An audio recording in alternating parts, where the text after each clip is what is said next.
extravagant welcome to you all this morning. Good morning.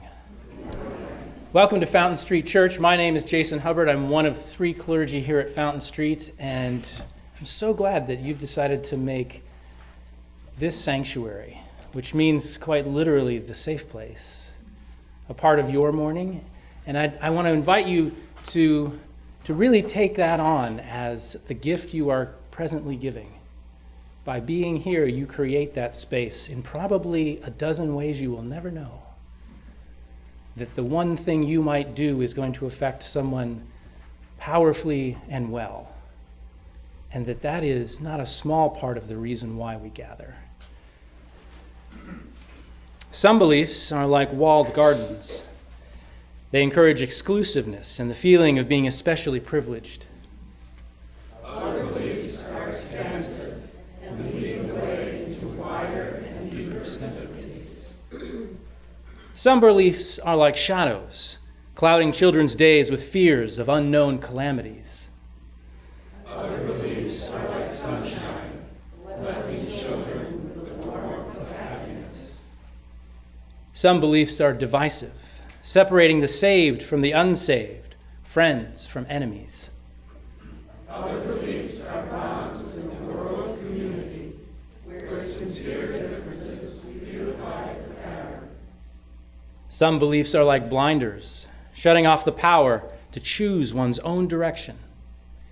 Other beliefs are like gateways, opening wide vistas for exploration. Some beliefs weaken a person's selfhood. They blight the growth of resourcefulness. Other beliefs nurture self-confidence and enrich the feeling of personal growth. Some beliefs are rigid, like the body of death, impotent in a changing world. Other beliefs are pliable, like the young sapling, ever growing with the upward thrust of life.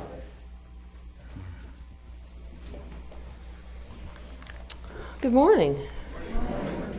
I was really hoping the rain would deter about half of you, so I was speaking to a really small crowd. I'm Dana, and I'm very honored, just extremely honored and humbled to speak today.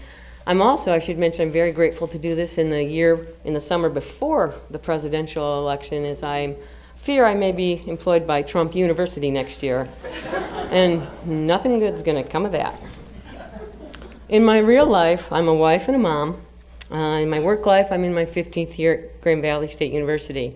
My family started attending Fountain Street. Colleen and I were talking about this. We think about 5 years ago when we were looking for a church that would honor our family, but also provide a nurturing space for our daughter.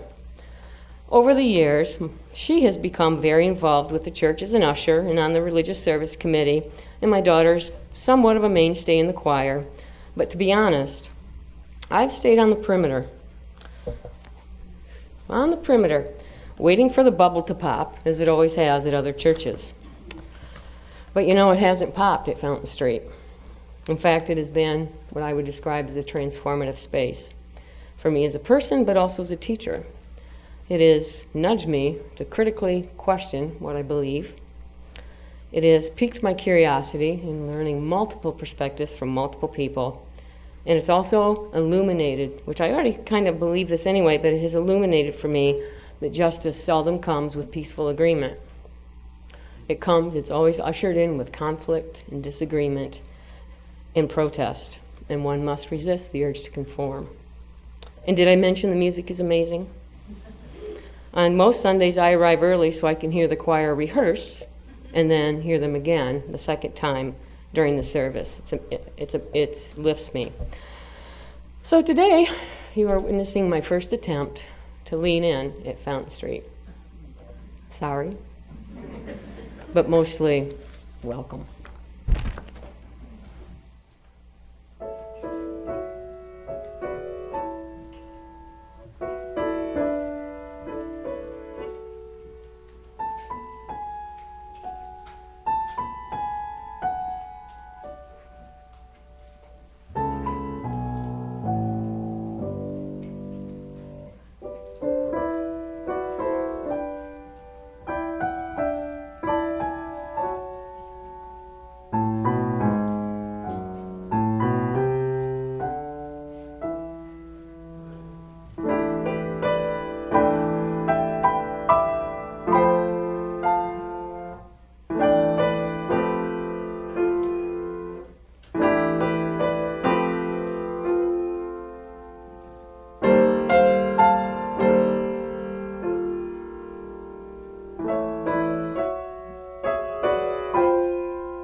This morning for the reading, I chose something from Pema Chodron, who some of you may know as what would be described as a contemporary Buddhist teacher. When you open yourself to the continually changing, impermanent, dynamic nature of your own being and of reality, you increase your capacity to love and care about other people and your capacity not to be afraid. You are able to keep your eyes open, your heart open, and your mind open. And you notice when you get caught up in prejudice, bias, or aggression, you develop an enthusiasm for no longer watering those negative seeds from now until the day you die. And you begin to think of your life as offering endless opportunities to start to do things differently. I want to introduce this song by offering my gratitude for Dana for challenging me to it. About several weeks ago, she sent me this little note and said, "Hey, you got to hear this. Would you play it?" And usually that's not a big request for me, especially when it's a song like this, which is clearly the craft work of a singer-songwriter. Unfortunately, to my minor horror, as I first listened to it, I realized, oh, it's a finger-picking exercise and a syncopated lyric. Sure, I'll do that. But far more than the musical challenge, I want to offer up my gratitude because this is an extraordinary lyric. And I want to use it this morning as our prayer. So what's going to immediately follow my playing this song is a minute or two of silence. So if you would please refrain from any applause or other response and take the time to really listen deeply to what's being expressed here. This is a song called The Barbed Wire Boys. It's a song about the men who many of us knew as children who built the America around us. And it's told in the way only a truly gifted singer-songwriter can do. It's told about a particular group of men who worked the fields. But I grew up in Silicon Valley. And my father worked the fields of the computing industry. And this song maps perfectly onto that reality. All the images are different, but I hope it's the same for you so that no matter who built your America, you will hear and feel them in this song.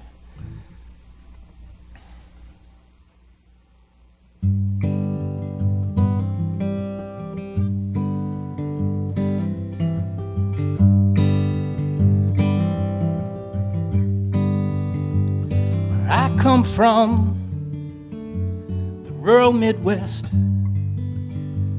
It's a place I know and love more than all the rest. It's a land I know and understand, like a false front building, like the back of my hand. And the men I knew when I was coming up, sober as coffee in a styrofoam cup. They were Earls and Rays, Harlans and Roys. They were full-grown men. They were barbed wire boys. They raised grain and cattle on the treeless fields. Sat at the head of the table and they prayed before meals. They said, "In our Father," that was enough. You pray more than that. You couldn't stay tough.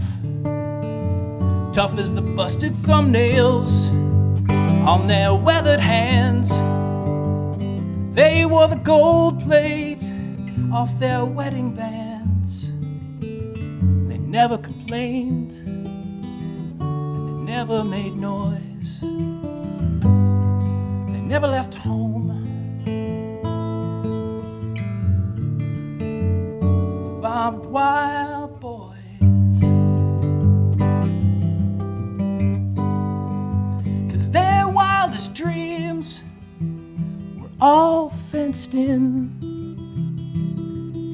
by the weight of family, feelings of sin that'll prick your skin at the slightest touch. If you reach too far, if you feel too much, so their deepest hopes were never expressed, just beat like birds' wings in the cage of their chest, and the restless longings and their secret joys, they were never set free. From the barbed wire boys, now one by one they're departing this earth, and it's clear to me now exactly what they're worth. They were just like Atlas holding up the sky. You never heard him speak, you never saw him cry, but where do the tears go that you never shed? Where do the words go that were never said?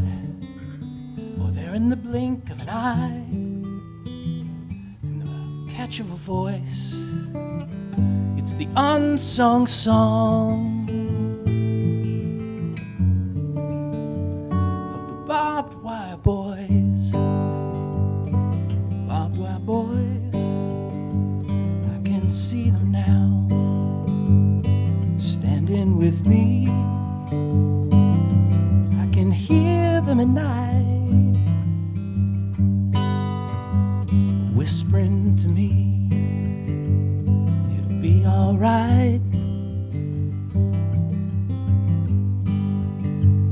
So this is my thank you to the barbed wire boys.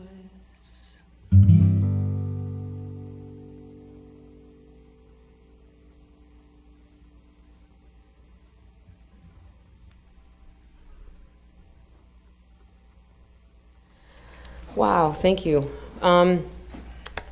So like other speakers I've heard, when they agreed to speak, they chose a title, and then as they started writing what they were talking about, they decided there could have been another title that would have been better fitting, and perhaps for this one, Lessons from the Farm may have been appropriate. At any rate, my aim is to kind of intertwine some of the readings and the music with some personal perspectives about the role and importance of higher education as it relates to the so-called American dream, which I am a skeptic. Indulge me here. It is no secret we live in a society that teaches our children that a college education is cornerstone to achieving upward mobility, economic stability, and ultimately the American dream. I know the mantra in our house is, with our 9-year-old daughter, is already college first, a career second, and everything else comes next. I.e. my grandchildren. Sound familiar? Yeah, I'm guessing we're not alone in our effort. After all, there's ample data to suggest a college education leads to increased earnings and lower unemployment risk. But what weighs on me is the data to the contrary, suggesting that in cities like Grand Rapids and metro areas, the more educated workforce doesn't necessarily always have positive results. In fact, there's some evidence out there that if earnings increase with a college degree, the other inequality, poverty, and those sorts of things increase. Or if we manage to keep the latter three, inequality, unemployment, and poverty, steady, job earnings remain unchanged or even go negative. So on one hand, there's potential for higher earnings with a college degree, and on the other hand, maybe not. But if these earnings do increase, it may come at the negative cost of the community at large. So I start to wonder, am I participating in a system that transforms lives, as it has for me, or that perpetuates privilege for some and squelches it for others, squelches possibility for others? I can't help but consider the student who wants to be a hairstylist in my classroom. She's there because her parents have preached to her that the college education is the only way. She hates it. And she hates it. And I think on days she hates me. And I can't help but wonder, shouldn't these 4 years be spent honoring her dreams Why is this young woman looked down on for not wanting to take this prescribed path to the dream? Is a college degree her only ticket to upward mobility, or are privileged perspectives marginalizing those like her with other gifts and passions? The reading from Arne Duncan, I care deeply, personally, about promoting opportunity and reducing inequality, and I truly, honestly believe education is the means to make this happen. But is this knowledge useless if it's only used to oppress others? It matters what we believe. If a college education is the dream ticket, what do we do about costs? The drive for educational attainment is navigating students into massive debt to obtain a degree I've learned they may or may not want. What's more, for those who do make decent earnings out of college, the burden of repaying the debt obstructs their path to economic mobility, particularly when they come from low-income homes.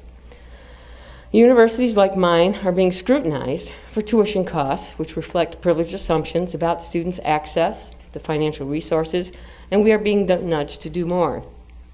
Oh, and when I hear, I'm going to be a little political here, and when I hear Obama or Bernie Sanders or Hillary speak about affordable college access for anyone who wants to go to college, my first reaction is, of course, this big, fist-pumping, emphatic yes! Finally, higher education will be a model to denounce privilege rather than perpetuate it. Finally, low-income families will get the break they deserve, and the middle class will diversify, and the world will become a more just place to live. Could I be more any Pollyanna? That's what we call people on the farm who are naive, Pollyanna. It's not meant to offend anybody if your name is Pollyanna. Could I be more Pollyanna? There is even a greater issue, admissions standards. Colleges and universities are bound by academic criteria historically determined by privileged perspectives, which assume all students have had significant access to college preparation in their K-12 experience. These standards ignore the long-term effects of poverty, which start in the womb and continue lifelong. Diminished access to resources deters children from achieving at multiple levels, including those that matter: GPAs, standardized achievement tests, graduation, but also it deters their motivation to greater educational attainment. Underrepresented students in underserved schools are a civil rights issue in K-12 today. How is it that Grosse Pointe receives more state funding per pupil than Grand Rapids Public Schools? Is it really that hard to see that the funding system for public education was built by advantaged perspectives?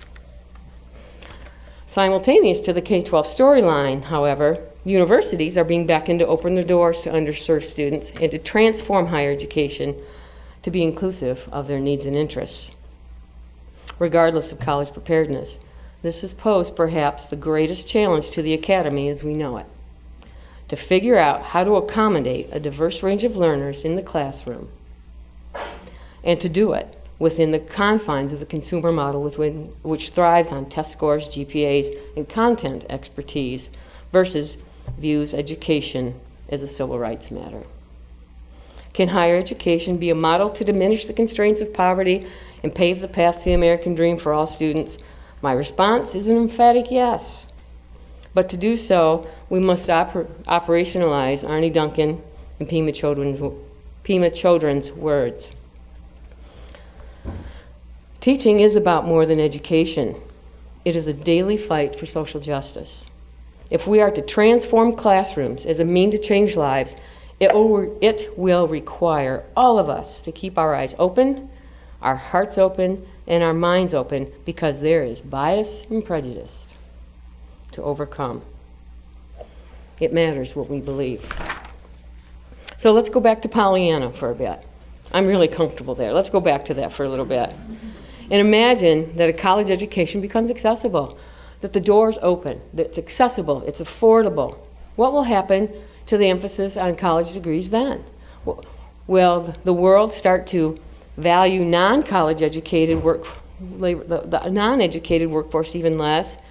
Will everyone feel pressured to go to college? Should everyone feel pressured to go to college?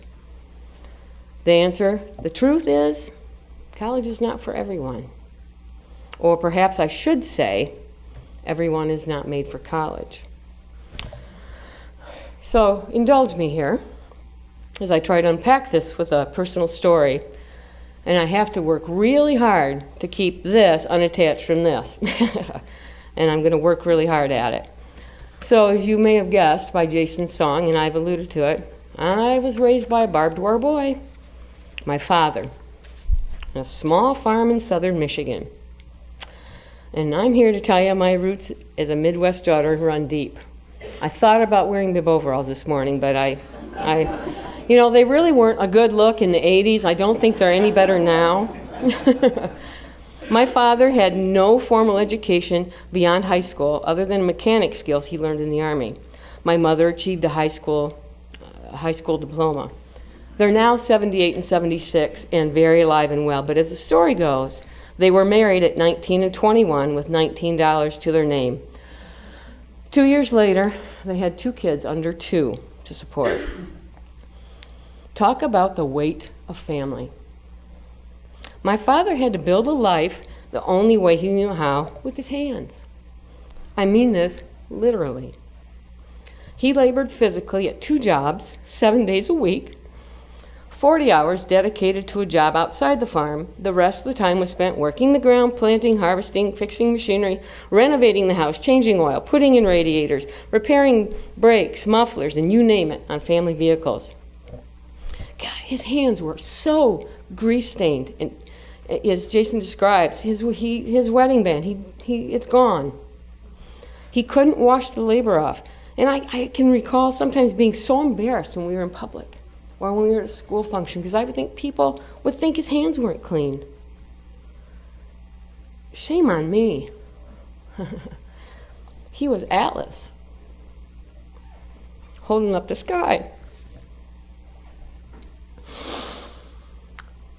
My father had to be smart to make it work. He had to plan every day of his life, and my mother's, and please know that's been a bone of contention through the years, my mother's around the farm. There have been many phone calls, and I'm like, I'm not sure what to tell you about that. And lest we forget, the biggest mediator of his success was the weather. He had to endure wet springs, dry summers, early winters, all of which had significant financial consequence. And those long, hard winters we all despise, they are so good for the farm. Farmers love them. My father endured the gradual demise of small farms at the hands of large corporations who have driven up seed costs and required him to take tests over the years in order to apply what are now pricey and very controversial chemicals on his crops. My parents started out with little and managed their debt credit ratio wisely. He didn't buy machinery he couldn't afford, even though it would have eased his workload tremendously. He had to calculate the cost to plant versus potential yield for each field, each acre, each grain. And he has maintained operation of his farm long beyond many of his friends and neighbors, despite the fact that the grain prices have been pretty static across time. They just went without rather than lived above their means. Despite the hardships, my father wanted and needed the freedom to pursue his talents and passions. He loves farming. It fills him. It is who he is. To impose the idea that a college degree was his only chance to make him better at, or that it would make him better at his trade would have deprived him the power to choose his own direction. Also, for him to even consider doing something that would better his life but cause detriment to those around him would have been out of the question. Feeling of sin.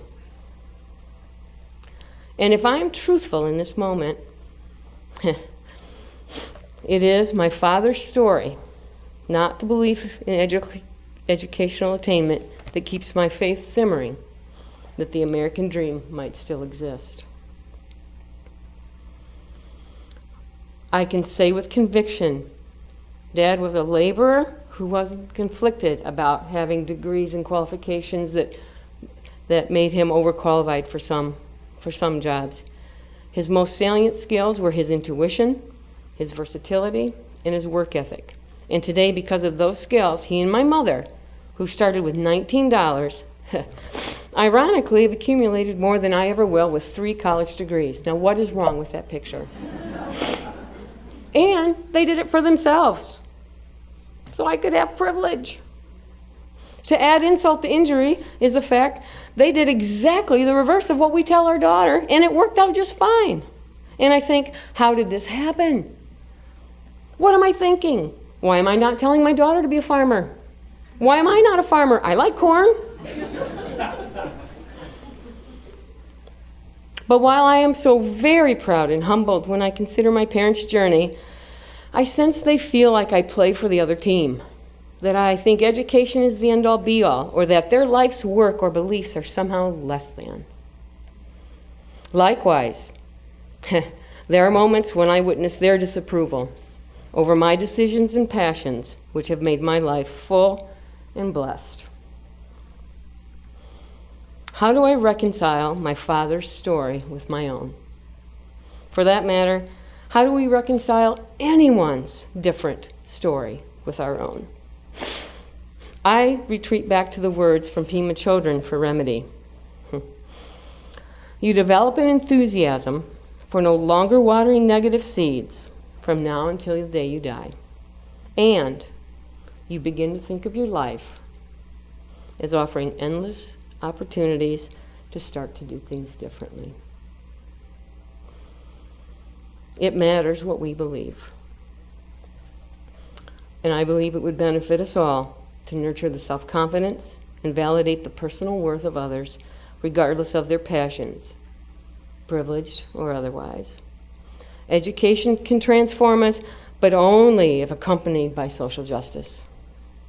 Perhaps we can start to do things differently and honor the many variations of intelligence, success, and achievement, and recognize a college degree doesn't have to be the gold standard by which everyone achieves their dream.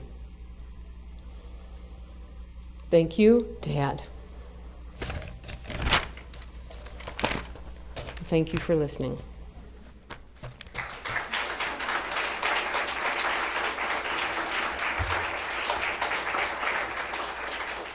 Let me bless you with 2 short things this morning to take with you in your satchel as you head back to your lives. One is that our community, through our social action grant program, funds a place called Open Doors for Teens, which is doing this thing Dana is talking about, offering radically non-traditional learning opportunities for children. Not at the college level, but at the high school level. So if you're interested in our social hall, you can read about what they're doing. And the last thing is, Dana mentioned the American dream, which is a very powerful thing, even for those of us too young to have known what it was to fight a world war. But I read a book in the last 2 weeks, which I would commend to you all, which is all about this idea. The author's name is too difficult to pronounce. The book is called Between the World and Me. Don't miss this. It will trouble you in the best way. Go in peace, friends. We'll see you again soon.